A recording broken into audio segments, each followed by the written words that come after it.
పేరుండే దొరసాని మిద్దె నాకు లేదాని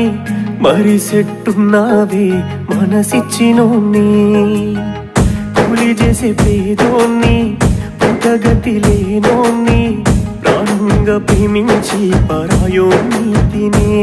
నన్ను కాదన్న బాగుండు నీవు కారణం లేకుండా వదిలేసినావు చెయ్యి కొట్టిన బాగుండు నీవు చిత్రహింసలు పెడుతున్నావమ్మో నిన్ను ప్రాణంగా చూసుకున్న నన్ను పరాయోడిలా తీసేసినావమ్మో వేదమంతాల నడుమ ఏకమయ్యే ప్రేమ చెడు మాటల వల్ల విడిపో